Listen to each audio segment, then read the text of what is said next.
So, when is this happening? He asks. Tomorrow, probably. I'll make a supply run to CVS when I leave here. To CVS? He looks scandalized. No, you have to go to the Giant in Silver Spring. It's the all-time best grocery store. I look up. Oh, really? Yes. He gives one of those very serious Reed nods, but his dimple flickers. Is it on the metro? I ask. Oh, I don't think so. I bite my lip. Oh, okay. I don't have a car. Reed is quiet for a minute, and I feel slightly awkward. It's funny. I don't really mind the car thing. I think it bothers Cassie more than it bothers me. But now I feel weirdly self-conscious about it, and I have no idea why. Do you want to ride there? He asks. You don't have to do that. I don't mind. Seriously, it would be fun. I like grocery shopping. Really? I shoot him the Molly face. He smiles. Okay, not really. But I like cookie dough. And if I drive you to the supermarket, you'd probably have to give me some. Probably. I agree. Now I'm smiling too. I can't help it. So now I'm in Reed's car, and he's driving me to the grocery store. A very particular grocery store. Apparently the best grocery store, and I'll have to take his word for that. An immediate perk of riding with Reed, he's placed a bag of Cadbury mini eggs open between us in front of the gearshift. You know what I love about Cadbury mini eggs? I lean back against the seat. Their simplicity. Right? No one appreciates that. I'm really over fancy desserts. Like, I'm sorry, but anything with citrus infusion and caramelized kumquats or almond and Cointreau or anything like that. I mean, does anyone actually like that stuff? He laughs. Nope. They just think they're supposed to like it because they're trying to look classy. Trying and failing, says Reed. Utterly failing. We pull into the parking lot of Giant, and Reed picks a spot by the cart return. Then he twists off the ignition and looks at me with this solemn expression. Are you ready for the grocery experience of a lifetime? Well, I'm pretty sure I've been here before. But not with me, he says firmly. Not with you. I feel suddenly shy. It occurs to me, as we're crossing the parking lot, that people probably assume we're a couple. Like, maybe we're a college-age couple grabbing food for the night. Young lovebirds. Boyfriend and girlfriend. It's like when someone mistakes the random guy sitting next to you on the metro for your dad. There's a line of carts near the entrance, but as soon as I ease one out, Reed tugs the front end and guides me over to a bench outside the store. Then he pushes the cart to the side and sits, looking up at me expectantly. I sit down next to him. So now you need to take out your phone. Why? You'll see. He pulls his own phone out of his pocket. And get into your notes app. Okay. I'm smiling. He's being kind of bossy, and I'm sorry, but it's hilarious. It's like when your teacher leaves the room for a second and puts a well-behaved kid in charge. Reed is a well-behaved kid on a power trip, and it's so cute I have to play along. You got it? He peeks over my shoulder. Good. Now, write down the titles of 3 pop songs from the early 2000s. What? Why? Because those are the rules. So I just write down any pop songs? I ask. Yup, but choose wisely. I pause for a moment, finger poised above my keypad. I want to pick the absolute worst ones. I want the ones that almost ruined music. They come to me quickly. 1. Stacy's Mom. 2. Skater Boy. 3. I'm Not a Girl, Not Yet a Woman. Excellent, Reed says. Let's see yours. He tilts his phone toward me, and I burst out laughing. Because in another life, I'm pretty sure Reed was someone's dorky dad. He even looks proud of himself. 1. Find Me into Club, 2. The one with the girl playing the piano singing about if she could fall into the sky. 3. Justin Timberlake. So now what? I ask. Good question. The rules are as follows. If any one of your songs gets played, you get 20 points. If the supermarket plays them. Yes. So out of every song in the entire world, you think this supermarket will play one of the 6 random songs we happen to choose? Absolutely. I laugh. Why? It's magic. He shrugs. And because all grocery stores play early 2000s pop music, it's federal law.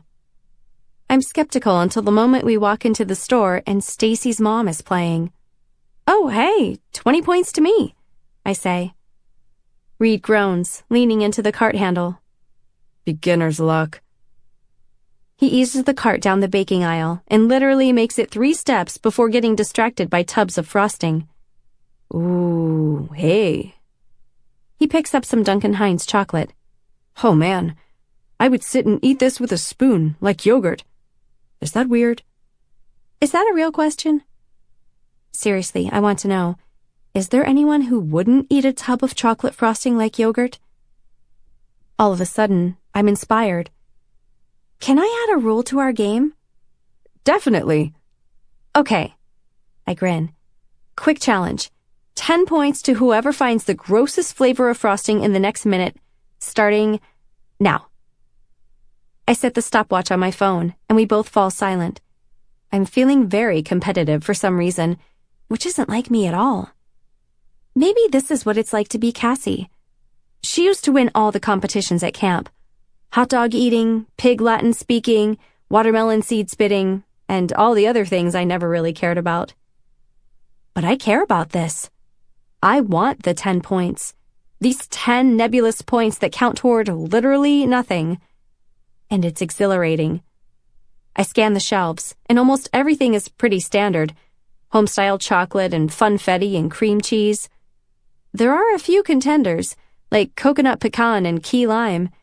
But in the end, I have to throw my shade at Betty Crocker's limited edition maple bacon. Not okay, Betty. Reed is flailing at the 45-second mark. Molly, help! They all look good. You are joking. Maybe I just like all frosting. I shake my head sadly. I don't even know what to say to that. My phone stopwatch beeps, and I reveal the maple bacon, which Reed hadn't noticed. Oh, that's really funny, he says. I know, I have to take a picture of this for my sister. He laughs. Will you send it to me? Yeah, if you give me your number. I feel my cheeks grow warm. I hope he doesn't think I'm asking for his number. I don't think I'm asking for his number. I'm just asking for his number. Oh, right. He gives it to me, and I text him the picture and add him to my contacts. Then he pulls out his phone to add me to his. It's funny, but I almost wonder if he wanted us to exchange numbers. Because he totally could have snapped his own picture instead of having me text mine. For a second, I'm speechless. But I'm saved by Avril Lavigne. Skater Boy starts playing, loudly and suddenly, and I finally exhale. 20 points, I say, grinning. What? How are you so good at this game? I shrug, palms up. I become the shruggy emoji. I'm psychic, I say. God, this phone number thing. Not that it's a thing. It's definitely not a thing. And I don't know why I'm suddenly so breathless. I guess lungs are great traitors. As our stomachs. As our heartbeats. There's traffic on the way home, but it's still light out, and there's this quietness between us. In the supermarket, it was all jokes and teasing and games, which I destroyed, by the way, 50 points to 0. But in the car, I'm suddenly shy. And I think Reed is, too. So you have a sister? Yep, I nod. A twin. Really? He sounds surprised. Have I never told him about Cassie? But I guess when we're at work, we talk about random stuff. We talk about the things we like rather than the things we are. We're fraternal, I add, because it's the first thing people ask. What's she like? Cassie? I pause. I don't know. She's totally fearless. I don't think anyone's actually fearless, Reed says. And then he clicks on his turn signal, even though we're a block away from the turn. Even though the traffic's so thick, we're barely inching forward. It ticks like a metronome. Yeah, maybe, I say, and I smile. Because I remember the look on Cassie's face when she told me Mina was pansexual. When she knew she had a chance, but wasn't sure how things would go. Maybe she was a little scared. I guess she didn't need to be. Then I remember the Facebook status update, which is starting to feel less like a gut punch and more like a joke. I mean, it's funny. Reed would probably think it was funny. And I should definitely say something funny right now. You want to hear something weird? I ask. Always. Not like Tolkien weird. Okay, Tolkien is not weird, he says. He's probably the most basic fantasy author you could have picked. The funny thing is how much I want to tell him about Cassie. Not just about the Facebook thing and the funny parts, but about the other stuff too. About this strange, tiny shift between Cassie and me. I just have this feeling he'd understand, even though I have no reason to think that. Even though 2 minutes ago, Reed didn't know Cassie existed. I mean, if you want weird, he continues, let me know, because... No, I say, and I smile a little bit. I feel clenched up inside. So, Cassie just started dating her first actual girlfriend. And guess how I found out? How? He asks, and I love that he doesn't bat an eye at the word girlfriend.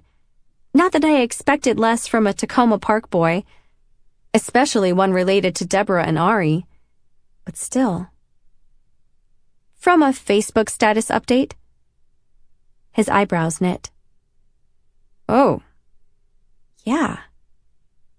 He pauses. How was she supposed to tell you? He asks finally. Well, not from a status update. I have this immediate sinking feeling. I don't know how I wanted Reed to react. I don't know why I even care about Reed's reaction. But something feels off. I'm not sure why I thought this would seem funny or cute. It's just awkward and kind of sad. I turn quickly toward the window. Molly, he says after a moment. Yeah? We're stopped at a light now, and I feel him watching me, trying to decide if he should say something. I stare at my wrists, at my bright rows of friendship bracelets. I taught Abby how to make them in the spring before she left, and we both still wear them, always. But thinking about Abby right now gives me this little prickle of sadness. Because she's in Georgia, and Cassie has a girlfriend. And everything and everyone are moving at 1,000,000 miles an hour. You shouldn't have had to find out on Facebook, he says finally. I shrug. I'd be sad about that too, he adds. And oh, there's a lump in my throat. That's another thing about me.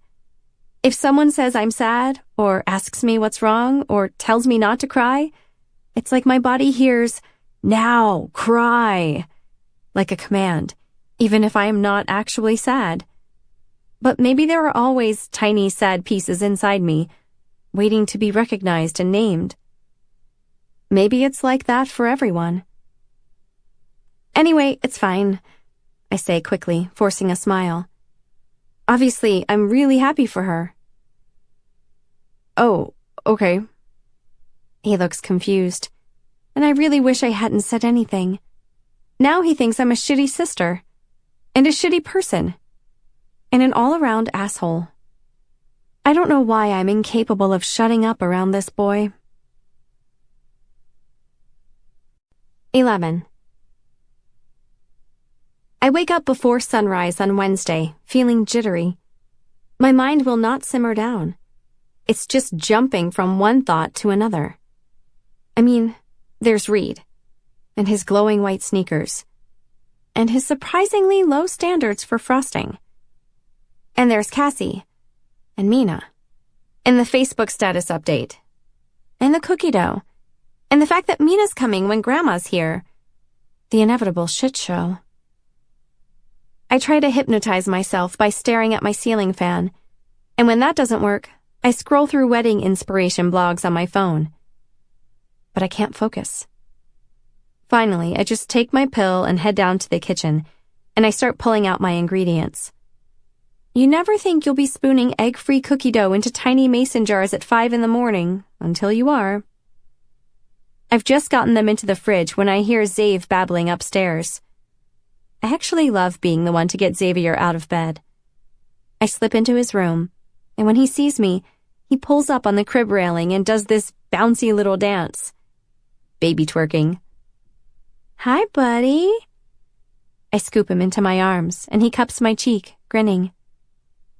Momo, momo, momo. That's right. Let it be known that Xavier is the actual cutest baby in the universe. He has these huge brown eyes and big, mushy cheeks and the softest brown skin and a little gap between his front teeth.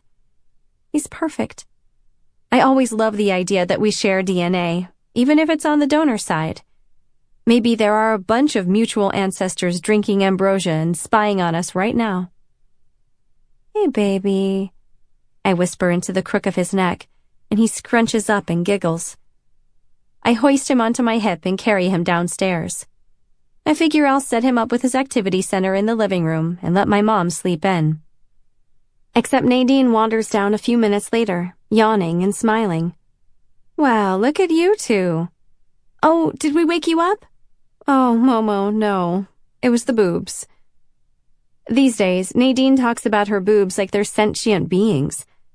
They're always waking her up or leaking through her nursing bras or demanding to be drained, like cows on a dairy farm. They have their own boobish agendas. I pass Xavier to her, and she lifts up one side of her pajama shirt. Xav glomps right on. So, I heard this rumor, Nadine says, sitting up straight against the back of the couch. About Cassie? She grins. How did you know? The mom chain. Otherwise known as Olivia's mom. Olivia tells her mom everything, and her mom tells my moms everything. It's a pretty foolproof system. I settle onto the armchair with one of Xavier's toys. It's one of those interactive button-pushing ones that sings animal songs in an unnervingly chipper male voice. God, that thing needs to burn, says Nadine. We should burn it. Yeah, but, another one will just spawn in its place. That's right, Xavier, she adds. He's popped off the boob to grin at her. Hey, we're spraying. Get back on there. I made cookie dough, I tell her. For dessert tonight? I nod. That's what you were down here working on. I nod again. Momo, you need to sleep every once in a while. I couldn't. She tilts her head. Oh, honey. I'm fine, I say quickly. Are you working today? I shake my head. Okay, well, now we're vibrating. She scoots forward and gropes around for a minute under her butt. I think I'm sitting on your phone. She pulls it out and hands it to me. You're getting texts like crazy. Look at you, Miss Popular. Who's texting you at 7 in the morning? Probably Abby. But when I glance at my phone, there's this tiny hiccup in my chest. I've missed 2 texts from Reed. Need any help making cookie dough? And by making, I mean sampling. Xavier's still on the boob, but he swings his arm back to make a grab for my phone. Nice try, I tell him. Nadine snorts. The kid wants an iPhone. Okay, I feel like a jerk, because now I want Nadine and Xav to leave so I can write back to Reed. It's funny, because Cassie texts girls at the table and in the living room and in the car and everywhere. I honestly think she'd coordinate an orgy in front of all of us. On the couch between Nadine and Patty. As long as they're not actively reading over her shoulder, she doesn't care. But I can't text a boy in front of my mom's. I just can't. Not even read. So, Mina and Grandma tonight? Nadine yawns. How the hell did that happen? I laugh. I don't know. I think it was Mina's idea. Cannot believe Kitty Cat's allowing it. Maybe Grandma will be cool? Right. Nadine grins. I'm excited to meet this girl, though. You'll like her. My phone buzzes again, and I try to ignore it. But I've lost my train of thought. Sometimes not looking at my phone requires all my mental energy. Maybe it's Reed again. Not that it matters. Xavier finally finishes his boob, and Nadine readjusts her top, standing. Okay, I've got to take this little dude to the supermarket before story time. Nadine never misses story time in the summer. Patty says it's because whenever Nadine did baby stuff with Cassie and me, people assumed she was our nanny, which I imagine is a shitty thing to hear when you're a mom. As soon as they leave, I tap into my texts, and my heart feels like it's skipping. My body has no chill whatsoever. There are the 2 cookie dough ones from Reed. In the new text, from a Maryland number not in my contacts. It says simply, "What's up?" No question mark, just 2 words, plus that little emoji with the dancing bee ladies. So now I'm curious. A text from a mystery person. But it's got to be someone I know. I don't think you're allowed to drop the bee ladies on a stranger. I Google the number, but Google doesn't know, and I feel dumb asking who it is. So I ignore it. I try to. Anyway, I still need to think of something to write to Reed. And it has to be funny and casual and badass. But it can't seem like I'm trying too hard. I type, "Too late. Dough is already made and sealed away." Sunglasses smiley emoji. Though I may be able to part with some... ... for a price. Right away, 3 dots appear. And a moment later, "For a price, huh?" And suddenly, I'm mortified. I don't know. It's just hitting me how that sounds. For a price. Like it's a sex thing. It reads like I'm flirting with him. Fuck! Must neutralize awkwardness immediately. I accept payment in mini eggs. "I'm so there," he writes. "Where are you?" There's this prickle in my stomach. Seriously, this body. No chill. "I'm home," I write back, and I carefully press send. Honestly, I wouldn't mind if he came over. I don't think that's weird. He's my coworker. We've been grocery shopping together. And he dropped me off here on Monday, so I guess he knows where my house is. He doesn't write back. But maybe he's on his way. He did say he was so here. I should stop staring at my phone. I should probably relax. I probably shouldn't picture Reed standing in my doorway with his ridiculous sneakers and his cute, almost dimple. I don't know why my mind keeps going there. I try to empty my head. I put my phone on the end table. Patty talks a lot about mindfulness and being fully present in the moment, but that's actually really hard for me. I think I have a wandering kind of mind. When I'm able to rein it in, it's a pretty cool feeling. It's like, just for a minute, I stop wanting things. I didn't even realize how much time I spent wanting, and yearning, and crushing, and aching. It's like I have this perpetual sense that something's missing. I keep turning my head toward the door. It's a little ridiculous, but I think I'd really like him to show up. Before I can stop myself, I open my chain of messages with Reed. "Wait, are you coming?" 3 dots. He's typing. Coming where? So he was kidding. And now I wish I hadn't said anything. I feel awkward and stupid. I try to play it off. To claim the cookie dough I originally saved for you, but then totally just ate myself. He writes back immediately with a very tearful series of emojis. I'm actually sort of surprised he does emojis. Anyway, I don't care. I'm not going to care. I'm going to lean back on my hands and be very mindful about this. I do not care. I do not want. Hours later, Cassie's completely freaking out. Oh my God, where are they? She has her whole face pressed to the window, much like the Applebaum's cat. Outside, it's raining so heavily it seems to come down in waves. Probably stuck in traffic, Nadine says. Rush hour and airport and rain, kitty cat. But they'll be here. Cassie huffs into the living room and collapses onto the couch, and I sink down beside her. It's gonna be fine, Cass. Yeah, well, I really need Grandma to get here before Mina. Why? Cassie raises her eyebrows. Because you know she's going to say something racist, and I need to, intervene before it happens. I laugh. Intervene how? I don't know. Tell her not to say anything racist? She's going to anyway. She's Grandma. Yeah. Fuck. Cassie sighs. What do I do? I mean, it's not like it reflects on you.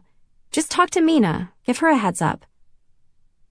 Cassie leans back, laughing bitterly. Right. Hey, Mina, my grandma is probably going to act like you don't speak English or tell you about the Chinese lady in her building or something really awesome like that. She covers her face. Fuck. Hey. She slides one hand off her face and peeks up at me. I hook my arm around her shoulders and hug her. Gonna be okay. She exhales. I know. This is a good thing, right? You have a girlfriend. She's coming to dinner. I try to say it nonchalantly, but my voice seems to snag. Cassie rolls her head toward me. You're pissed off that I didn't tell you. No, I'm not. That is such bullshit. She smiles. I was surprised you didn't tell me. And pissed off. Look, I get it. She leans into me. I know I'm an asshole. No, you're not. This is just weird for me, you know? And talking about it is weird. It's fucked up. It's so easy for me to tell you about some random hookup because who cares? And we can laugh about it and whatever. You know, I'd never laugh at you about Mina, right? No, I know, it's just... She shuts her eyes. I don't know how to say this without sounding like a dick, but, maybe it's one of those things you're not going to understand until you get a boyfriend. For a moment, it just hangs there. Oh, I say. Okay, that came out wrong, but you know what I mean. Yup, I say, standing abruptly. I mean, it's pretty clear. Cassie's had a girlfriend for 2 days, and now she's the expert on the wonders and mysteries of true love, whereas I clearly understand nothing. I guess I'm some kind of naive, sexless child. Molly, come on, I'm sorry, okay? I told you it came out wrong. She sighs. Can you give me a break? Just this once? Suddenly, her phone buzzes on the coffee table.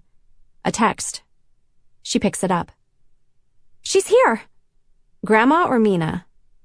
But already, Cassie's sprung off the couch and out the front door, running through the rain. There are only a few yards between our door and Mina's car, but Cassie's soaked within moments. She doesn't seem to care. She slips into the car on the passenger side, and they lean toward each other over the gear shift. I blush and turn away. Patty and Grandma pull in about 30 minutes later, and then we all settle around the dining room table. And the first thing Grandma says is this. Cassie, you didn't tell me your girlfriend was Oriental. Grandma, Cassie hisses. She shoots Patty a desperate look.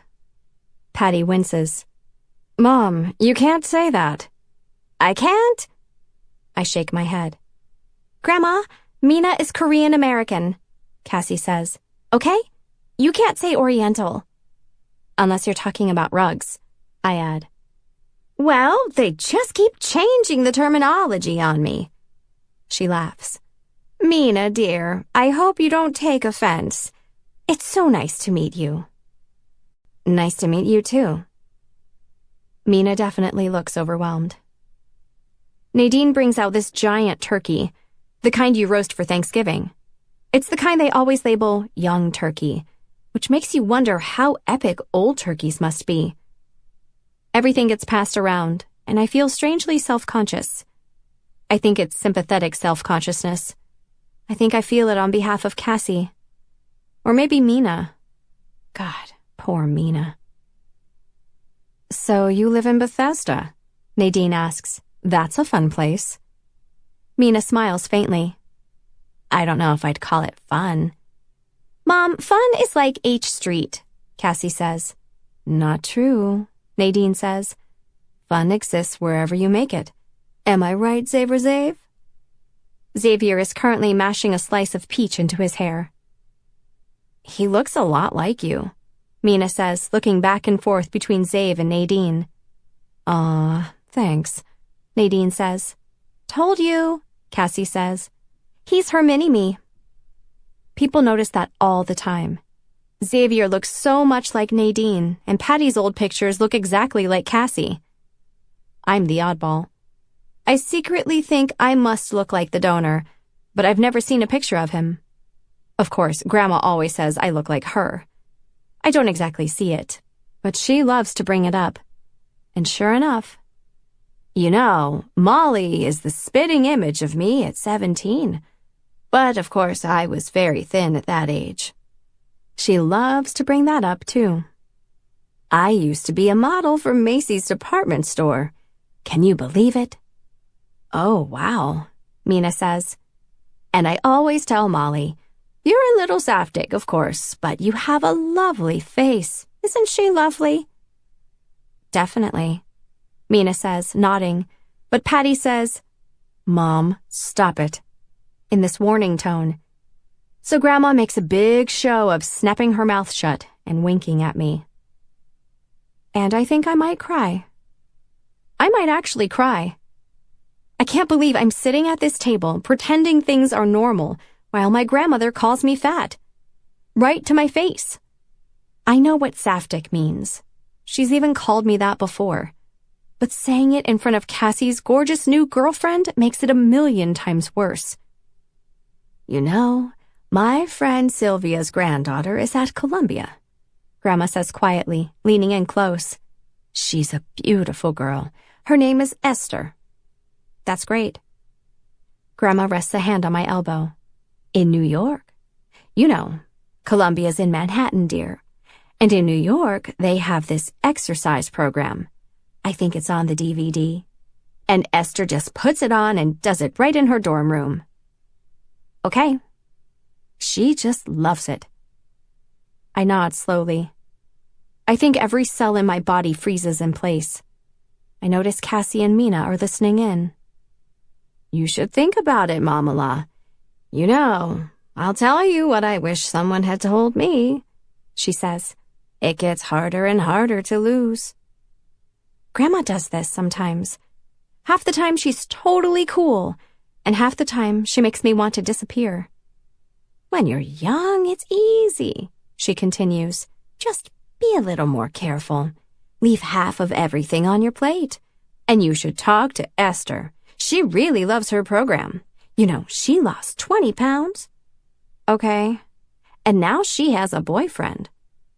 Cassie swallows a chunk of turkey and drops her fork with a clatter. Yeah, no, that's not okay. My cheeks are burning. It's fine. It's not fine. She raises her voice. Grandma, stop saying this shit to Molly. You can't. I'm sorry. You can't talk to her like that. Molly doesn't mind, right? Grandma says, patting my arm. I don't mind, I say. Yes, you do, Cassie says quietly. And I do. It's seriously stupid, but I do mind. It's just that every time Grandma says this stuff, I freeze up. But now Nadine and Patty have caught wind of the conversation. Mom, stop it. We've talked about this. I'm just trying to be helpful. This isn't helpful. Patricia, it's a health issue. You know that. Betty, Nadine says, setting her fork down.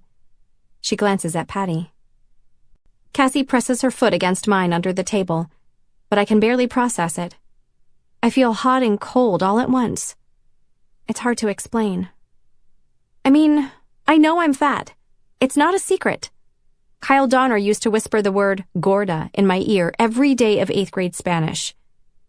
And once, Danielle Aldred asked me if I was worried I'd crush a guy during sex. In 7th grade. She actually asked that. So I should be used to it. Still, it always throws me a little bit when people say stuff about my body. I guess I want to believe no one notices I'm fat. Or that I'm somehow pretty and fat all at once, like a Torrid model. I don't know. Anyway, Cassie's still fuming, and Mina's staring awkwardly at her plate, and now Patty is escorting Grandma into the living room. I can't hear what she's saying, but I can hear snippets of Grandma's replies. Small portions. Something to think about. Let's pretend that didn't just happen, Cassie says, shaking her head. Want to help me clear the table, Momo? Nadine asks. I nod and start stacking plates. Nadine wraps me in a one-armed hug as soon as I step into the kitchen. Hey, you okay? Yeah. That was some pretty fucked up shit from Grandma. Don't even listen to her, okay? She shakes her head. Let it roll off your back. Mina starts bringing in plates and dishes, even though Nadine tells her to go relax. But she insists on helping. It's that dance people do. Like when I was little, we'd go to restaurants with our relatives, and Nadine and Uncle Albert would argue over the check. Abby and I thought it was the funniest thing. Our parents would go back and forth more and more insistently, and my God, you freaking grown-ups, it's a free meal, let it happen. But I get it now. Maybe I'm more of an adult than I realized. Cassie follows behind Mina, holding Xavier. So, Molly made us cookie dough in mason jars, she says. She opens the fridge to show Mina. Oh my God, you made these? I smile shyly. Aren't they so cute? She sets Xav down, holding his hands up while he toddles. Like, if it was me, I'd have put a big glop of it in a Ziploc bag and been like, here you go. It was super easy, I say. This is literally the greatest dessert I have ever seen, Mina says, looking odd. We end up carrying all the jars and a bunch of spoons into the living room, and I feel my cheeks go red when I see Grandma. Like, now I'm supposed to eat dessert in front of her. Though there's a part of me that wants to plant myself beside her and make her watch me do it. Dare her to say something. But it's cool to see how excited Mina is about the cookie dough. Sometimes it's so easy, I almost feel bad. Honestly, the secret to impressing people is this. Individual portions, packaged in mason jars. I even remembered to leave room on top for vanilla ice cream. I squeeze all the way up against the armrest of the couch to make room for Cassie and Mina. Except it ends up being pointless. They kind of perch there for 5 minutes until Cassie says she has a book she needs to find for Mina. Funny how this task seems to require both of them. Even funnier how they come down half an hour later with no book. I'll be staying in Cassie's room for a few days until Grandma goes home. We actually used to share this room. Cassie never got rid of her bunk beds, so when we have house guests, I reclaim my bottom bunk. It's like stepping back through time. But of course, I can't sleep. Again, my mind won't stop churning. I fluff up my pillow and stare at the underside of Cassie's bed frame, which is still lined with glow-in-the-dark animal stickers. And probably decade-old boogers. I wasn't the classiest child. I roll over and the bed creaks, and I hear Cassie sigh. Molly, go to sleep. I'm trying. Try harder. For a moment, we're quiet. I know you're still awake, she says. So are you. But I have an excuse. I'm lovesick. I draw up into a sitting position, cross-legged beneath my blanket, How do you know I'm not lovesick too? Wait, what? She swings her torso down over the side of the bed, peering at me, upside down. I'm kidding. No, you're not. Oh my God. He texted you, didn't he? Who are we talking about? I ask, trying to sound nonchalant. But my heart starts fluttering wildly. I don't know how she knows Reed texted me, unless she's actually talking about the mysterious dancing bee ladies. So here's the thing, she says. It's dark, but I can see her twist of a smile. She whips her head back up, but moments later, her feet dangle over the side of the top bunk. She pushes off with her arms and lands neatly on the ground in a crouch. There's a ladder. She never uses it. Another fundamental difference between us. Mina and I might have given Hipster Will your number. What? Oh man, I really thought he was going to text you. She sinks onto the end of my bed, tugging her pajama shorts down. He wimped out, huh? What a dipshit. I don't understand. Molly, this is part of the mission. The boyfriend thing? I told you, we're making this happen. She shakes her head. I can't believe he didn't text you. I blush. I think he did. What? I push my bangs out of my face. I don't know. I got a text from a random number, but I didn't know who it was. Holy shit, what an idiot. He didn't tell you it was him? I shake my head. What did he say? I don't even know if it was actually him. I paw around the floor for my phone and tug it out of the charger. Here. I pull up the text and hand her my phone. She laughs. Yeah, that's Will. He sent you the bee ladies? Apparently. Oh my God, I'm dying. I have to tell Mina. She rubs her cheeks. That's so fucking great. You should write him back. And say what? Anything. Seriously, it doesn't matter. You just have to keep it going. She leans back against my pillow and sighs. I love this. I'm dating Mina, and now you're going to date her best friend. I don't think that's happening. I feel warm. I must be utterly, inhumanly red right now. Look, I'm just saying he's a good target for our boyfriend mission, okay? I really like him for you. He's sweet, he's cool, he's artsy, and he has great taste in music. And he's cute, right? Yes, I say softly. And he's Mina's best friend. I know. We always said we were going to marry best friends, Cassie says. You and Mina are getting married? Wow. Fuck you. You know what I mean. But she's blushing. I'm just saying, he's Mina's friend. That's very convenient for us. And I really think he likes you, Molly. I shake my head. No, he doesn't. Okay, you know what's fucked up? She looks me straight in the eye. That you don't even seem to think that's a possibility. Well, I don't. But I do. I mean, I honestly don't know. 12. And now Cassie won't stop talking about it. The Will thing. She's being a little too hardcore. I know for sure she's consulted with Abby, Olivia, and Mina. It's really pretty embarrassing. It would be nice if I were the kind of person who didn't require a battalion of wing women to make this happen. I just feel like I'm a really defective girl in some ways. So now I'm wearing this black top I got a couple of weeks ago with an empire waist and a black lace overlay. I've worn it before, though always with a camisole underneath and a cardigan over. Except Cassie has forbidden both the camisole and the cardigan. And she pulled me into the bathroom for smoky eyeshadow, and then Olivia made my hair wavy, and the attention of them dressing me felt strange. But not bad. You look so pretty, Cassie had said. Doesn't she look so pretty?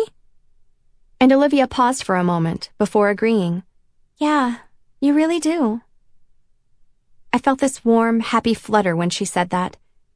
And when I glance at myself in the window of the metro, I actually think they're right. I look okay. I look better than okay. I feel strangely brand new. We get off at Woodley Park and cross the bridge to Adams Morgan, and Mina and the boys are already waiting for us in front of the bar. Will is holding a man purse, but he's more pissed off than I've ever seen him. Okay, this is ridiculous. He runs a hand through his hair and huffs. Since when is there an age limit for music? It's a bar, says Cassie. But it's not about the booze, says Will. It's about the music. Look, I get it. Why doesn't he get it? Will stabs a finger in the general direction of the bouncer and, honestly, growls. Whatever. Fuck him. You can still kind of hear it out here, Cassie says. Not the same. Here. Drink. Cassie reaches into her purse and pulls out a thermos, passing it to him. What's this? Lemonade, she says.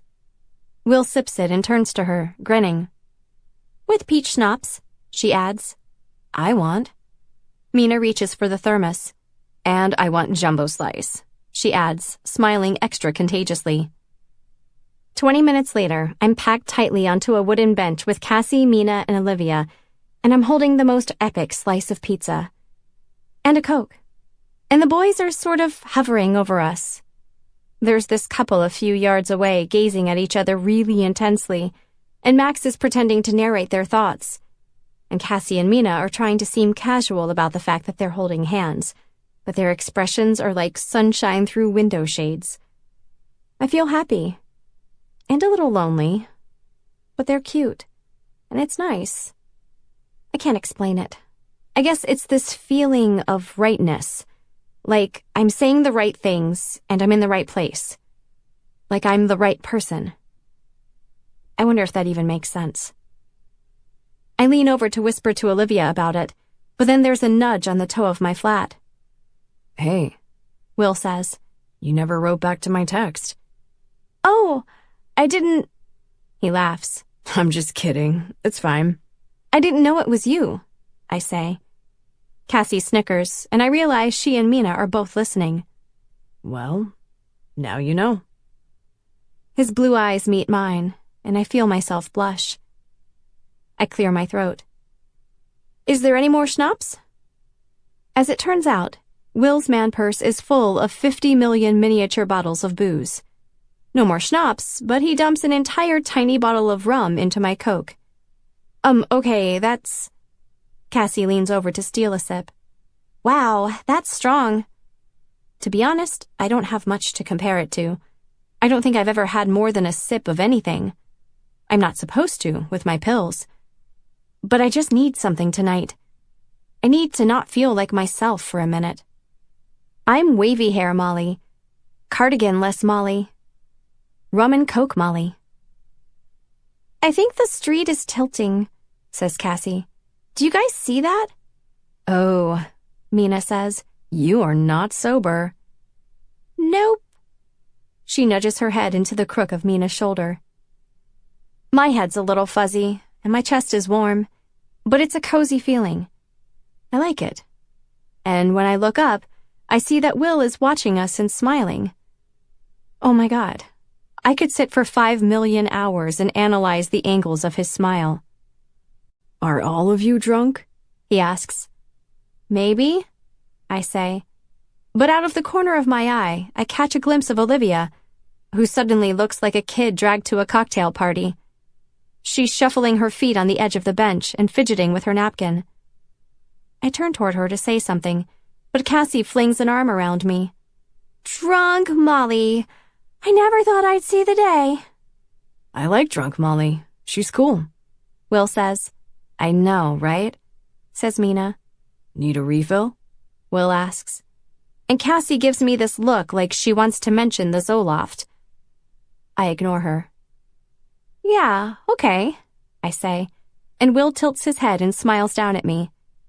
He has a really bright smile. And I kind of like the way he's looking at me. I can't believe this messy-haired hipster boy in skinny jeans is looking at me like that. I feel this little surge of adrenaline or attraction or alcohol or something. It makes me nervous. Why are you making zombie faces? He asks. What? Just relax. Zombies are relaxed. He laughs. You are so freaking funny. I feel like this conversation is spinning too quickly, but maybe that's a good thing. And when I look up at Will again, his smile is smaller, but better, more intimate. And I'm blushing so hard I think my face is burning off. So maybe Cassie was right about the cardigans, and maybe this is how it happens. Maybe this is actually happening. But I don't see how it could be. Because Will is so cute and so cool, and I'm just me. And I'm way out of my depth. It's like trying on a dress that doesn't quite fit. I'm telling you, it's on, Cassie whispers. Except it's not really a whisper, because oh my God, drunk Cassie is so fucking loud. I'm 100% positive Will can hear her, and Max can hear her, and all of 18th Street can hear her, and probably people in Antarctica can hear her. If there even are people in Antarctica. Are there people in Antarctica? Maybe a small settlement of explorers. I feel like Reed would know this. I have no idea why I think that. And I don't know why I'm even thinking about Reed. Especially when I'm sitting in the glow of Will Haley's tiny sunbeam smile. I like him so much, Cassie adds, not so quietly. He's your best crush yet. I approve. Team Will. Cass, stop. I cut my eyes toward her. I feel so self-conscious. I feel like I'm naked on a giant circular stage with an audience extending out to infinity in all directions. It's a little unbearable. More than a little. Yeah, I think I'm gonna go, I say. What? No, Cassie says. Don't leave. I'm not ready. You can stay. It's fine. And you're just going to Metro home by yourself? Cassie asks. Molly, you're drunk. So are you. She stares me down. I'll go with her, Olivia says after a moment. Cassie narrows her eyes at both of us, but I know she's not going to argue. She wants to stay too badly. You better text me when you get home, she says, squeezing my hand. Sure, I say, trying not to laugh, because the protective sister thing is cute, but I'm pretty sure Cassie's not going to be sitting here waiting for my text. It's probably hard to check your phone when you're suctioned onto Mina's face. We'll leave soon, okay? She says. I'll see you at home. Another thing I'm not sure I believe. The farther we walk from Adams Morgan, the more Olivia relaxes. Sorry, I'm just feeling kind of off tonight, she says as we approach the bridge. I think I just need to get home and into pajamas so I can Netflix and chill with Titania. Titania. The dog. I press a hand to my mouth. Olivia, you cannot Netflix and chill with Titania. That does not mean what you think it means. Wait, I'm confused, she says.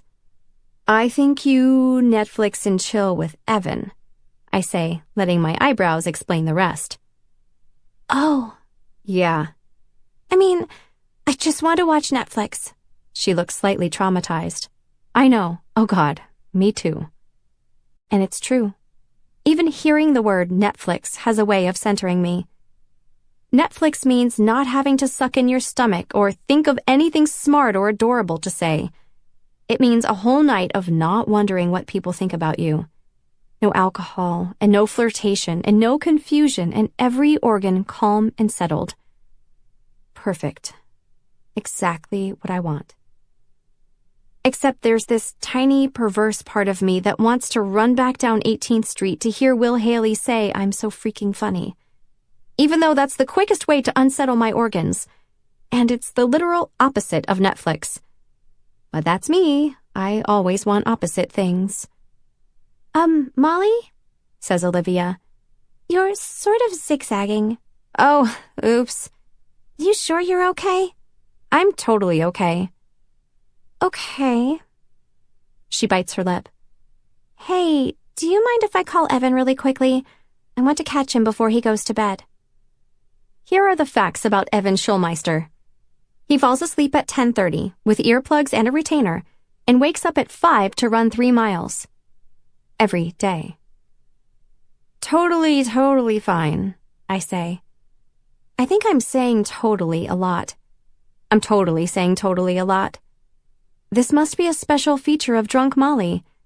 Just like regular Molly, but with 150% more totallys. Olivia pulls out her phone and walks a few steps ahead of me, and I take my phone out too. My head feels funny, light and spinny and wobbly, but my brain still works well enough to text. Abby, what are you doing right now? I really kiss you. Haha, miss you, not kiss you, I add. And now I'm walking along the bridge, and Olivia's still talking to Evan, even though she's seeing him on Sunday. I mean, she's literally driving up to Pennsylvania to see him in 2 days, and she's still cradling the phone like every second on the line is precious stolen time. That Evan Schulmeister. So I just amble along behind her, pulling out my phone every few seconds to see if Abby's written back. Which she hasn't. I text her again. Abby, my love, where are you? Then I almost bump into someone. But I feel my phone buzz, finally. And it's Abby. Except it's not actually Abby, because the text says, Hey, sorry, this is Simon. Abby fell asleep. Want me to wake her up? Oh, hi, Simon. That's okay. This is her cousin Molly, by the way. I check the spelling a few times. I don't want to be incoherent drunk Molly for my first conversation with Simon. The Simon. Abby's new best friend. My replacement. Ha ha ha ha ha ha ha. Ha. Yeah, it's not funny. Hi, cousin Molly, Simon writes. I can't believe she's asleep already, I say. I know. She fell asleep watching Harry Potter. Side-eye emoji. I write back frantically. What? That is the worst. She is the worst. She's a squib, he writes, which makes me smile all the way to Woodley Park. Olivia doesn't hang up until we step onto the escalator, and she's quiet for a few minutes. She's always like that after talking to Evan. I think it takes her a minute to shift back to the regular world. Probably because he's such a sex god. Rein in your hotness, Evan Schulmeister. For Olivia's sake. For the world's sake. But we get on a train almost right away, and we even get a seat together. It's a miracle. It's the neighbor guy from Kimmy Schmidt saying, it's a miracle. It's that miraculous. Except I think I need to vomit, and that's probably not allowed. Not on the metro. Not on Olivia. I breathe in and out until the wave of nausea passes. Just a few more stops. I keep replaying the night in my mind, trying to make sense of it, and my hand trails across my breastbone. All that skin.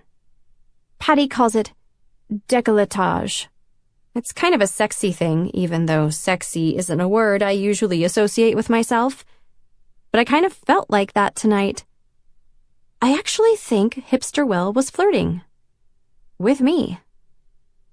The train passes Rhode Island Avenue, and Olivia tucks her knees up and rests her chin on top of them, which is a pretty impressive position to assume in a metro seat, especially when you're 6 feet and change.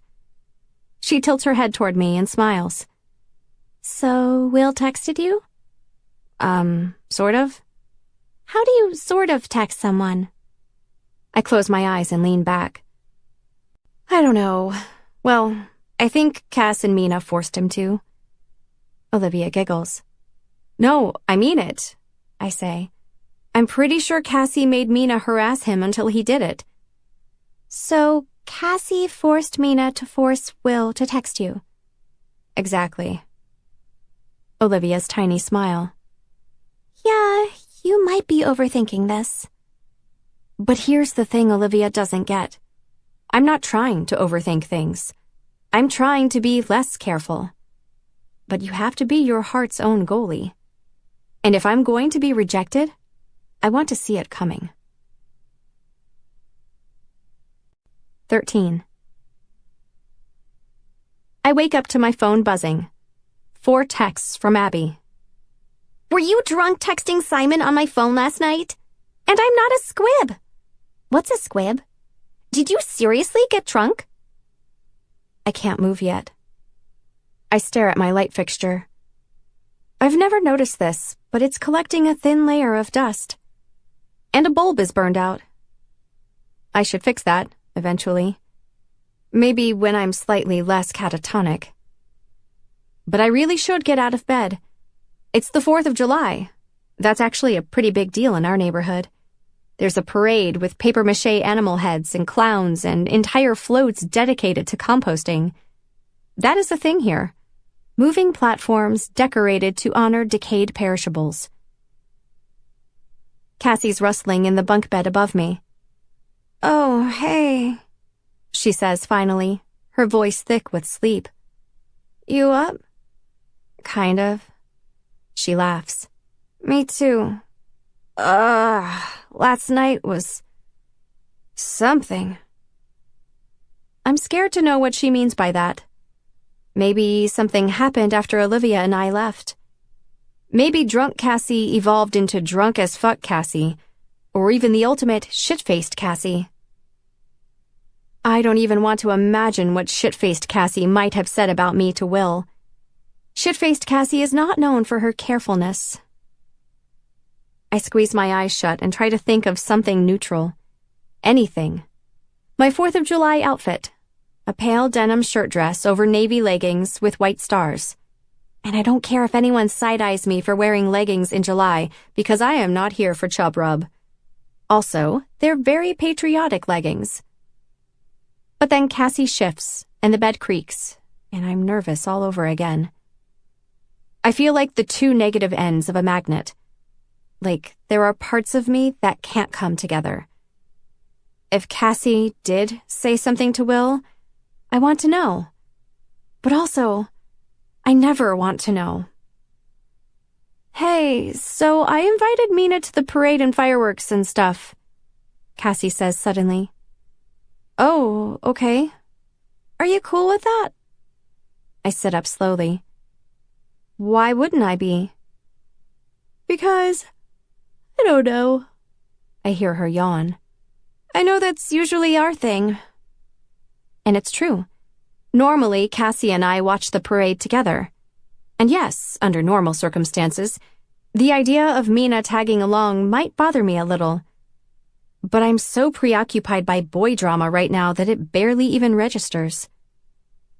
It occurs to me that this may be exactly why Cassie wants me to have a boyfriend in the first place. She hoists off the top bunk a moment later, sliding in beside me under my blanket. "Anyway, you and Will were so cute last night." Okay." I hug my knees. "For real.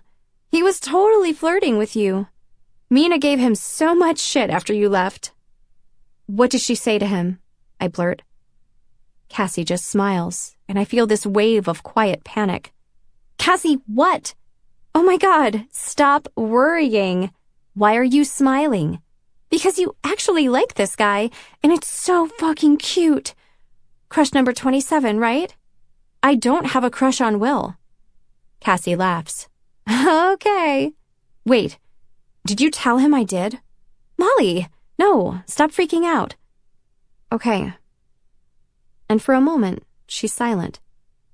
"But okay, real talk," she says finally. "This boyfriend thing, do you actually want this to happen?" "I don't know. I guess so." She rolls her eyes. "That's a yes, and that's great, okay? You're allowed to want this." I bite my lip. "But at some point, you have to put yourself on the line, you know?" Okay, I know she's right. I mean, my brain knows it. But I can't seem to get the rest of me on board. It's like trying to hold my breath. There's this protective thing inside of me that opens my mouth, unpinches my nose. "I know," I say. Say Will knew you were interested. What's the worst that could happen? He'd reject you? So what? You move on to crush number 28. Move on. So what? But there's this awfulness that comes when a guy thinks you like him. It's as if he's fully clothed and you're naked in front of him. It's like your heart suddenly lives outside your body, and whenever he wants it, he can reach out and squeeze it. Unless he happens to like you back. I don't want to third wheel it with Cassie and Mina, so I end up going to a parade watching party near the dance exchange with my moms, and Zave, and Grandma. Wild times. It's hosted by these people Nadine knows from baby group, so the party is full of babies. I'm 17 years old, and this is my social life. Zave immediately starts climbing on some other baby's stroller, and my moms and Grandma drink lemonade on the front steps. All the adults are super relaxed. There are boobs out all over the place, and half-naked toddlers with foam pool noodles and cloth diapers everywhere. I recognize a few of the adults, who seem to know I'm one of Xavier's sisters, but don't know which one. I don't think they actually care which one I am. They mainly seem interested in where I'm applying to college. I mean, maybe I should start carrying flyers with my list of schools ranked by preference. Or maybe these random adults should reflect on why they give a shit in the first place. Hey, Nadine says, catching my eye. You okay? What? You seem like kind of surly. I'm feeling kind of surly. Okay, well, now you're smiling, she says. Way to ruin it. But she's right. I am surly and moody and not quite myself. This must be a hangover thing. Or a Cassie making my brain hurt thing. Either way, I'm clearly unfit for human company right now. But then I glance across the street, just in time to see Reed step onto the sidewalk. Reed Wertheim. Here, of all places. And he looks as surprised to see me as I am to see him.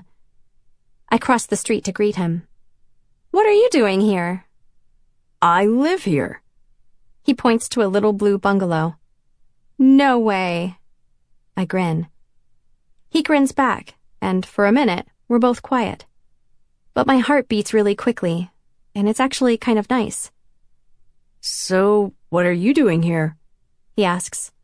I glance across the street at the party house, and of course, Patty, Nadine, and Grandma are all watching me. Breaking news! Molly is speaking to an actual boy. Tune in now as the story unfolds. I mean, at least my moms have the dignity to glance away when I catch them. Grandma gives me a thumbs up. I turn to Reed quickly. Want to take a walk?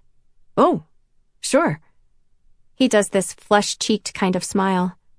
But I have to be back at the store in about 45 minutes. I was just grabbing lunch. Wait, I don't want you to miss your lunch. I don't care. I'd rather walk around with you. Really. Oh. My heart is pounding. Why is my heart pounding? We walk up Maple, and I feel tongue-tied. Not even tongue-tied. I mean, my tongue isn't the problem. It's my brain. It's like this. Me.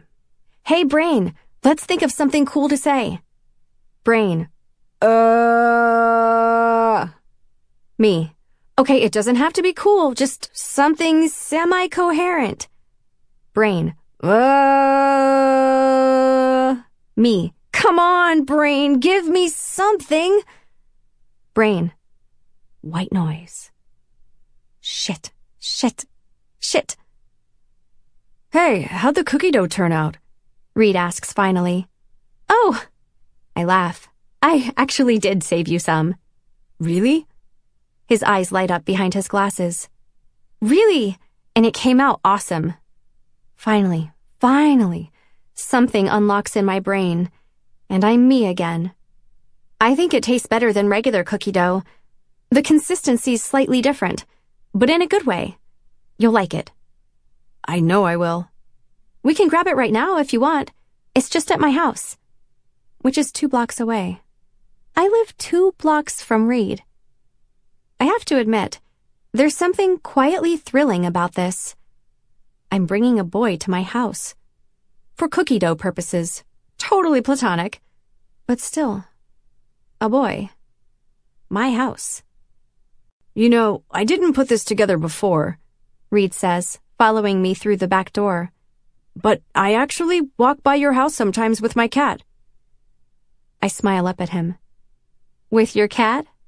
Like on a leash? Yeah, it has a little harness thing on it. But just the gray cat, Elefante. He shrugs. The other ones aren't into it. I can't believe I've never noticed you walking a cat in front of my house. Maybe I should stop wearing my invisibility cloak. I laugh and head toward the kitchen. So the cookie dough is in the fridge. Do you want vanilla ice cream on top? He tilts his head. Do I? I think you do. I open the fridge and dig it out from behind Patty's extensive Greek yogurt collection. He beams when he sees it. You put my name on it? I did. Which, of course, necessitated a very brief trip to Facebook. Not to stalk, just to confirm the spelling, R-E-I-D, as opposed to R-E-E-D. But yes, Reed Wertheim has a Facebook profile. And yes, Reed Wertheim is single. Not that it matters. I just happened to notice. Oh, right. You need ice cream, I say quickly. I'm pretty sure I'm about to be ruined for all other food, Molly. And I'm about to make a wise-ass comment about mini eggs, but there's a sudden burst of laughter from upstairs. I'm so startled I almost jump. I definitely thought Reed and I were the only ones home. But then I hear Cassie's voice, and Mina's low, husky laugh, and oh. And all I can think is this. Dear God, please let this not be sex. Is that even a thing? Daytime 4th of July sex? Because I'm pretty sure I won't survive overhearing sex in the presence of Middle-earth Reed. I look at him. He looks at me. And then I hear the familiar creaking thud of Cassie's footsteps on the stairs. She and Mina appear in the kitchen doorway moments later, fully clothed, holding hands. Whoa, I didn't know you were home, Cassie says. We just got here. Aw, Molly, you look so cute and patriotic, says Mina. And then she looks up at Reed. Oh, hey. Reed looks startled. Hey, Mina. I look back and forth between them. Wait, you know each other? Reed nods. We go to school together. Cassie peers up at him. But I don't know you. Oh, this is Reed, I say, trying to sound casual, which shouldn't be this difficult. This should be an effortlessly casual situation. And this is my sister, Cassie. Oh, you're the guy from work, Cassie says. There's this hanging pause, during which Reed nods, and I blush, and Mina looks at Cassie, and then the freezer starts beeping. So I shut it quickly and pass the ice cream to Reed. Super casual. Though now Reed knows I've mentioned him to Cassie, which is pretty great. Let's just add him to the list of guys who now think I'm obsessed with them. Anyway, Olivia's meeting us at the cheesecake place, Cassie says. Come with us. Right now? She nods. Put some ice cream in there and let's go. Reed has to go back to work, but he walks with us up Tulip Avenue, hugging the jar of cookie dough to his chest. He and Mina end up talking about this teacher from their school, and I'm still kind of thrown by the fact that they know each other. It's not like I mind, but it's this little shift in my head. And I guess it kind of sucks that he seems to have forgotten about me. I mean, maybe this teacher they're talking about is a really interesting person. None of my teachers are that interesting, to be honest. But when we get to the cheesecake bakery, Reed turns to me suddenly. Okay, well, he says, and his hand hovers close to me, like he's about to rest it on my shoulder. Or maybe he's about to hug me. Maybe. It would definitely be cool if my brain could keep functioning right now. But there must be a force field around me, because Reed whips his hand back and wraps his hands around the mason jar like a baseball bat. Cool. Well, I guess I'll see you at work, he says, waving briefly. Then he grips the mason jar even tighter and starts walking toward town. I can't believe you work with Reed Wertheim, Mina says, pushing through the door of the bakery. She holds the door for Cassie and me, I've known him since first grade. He's so sweet.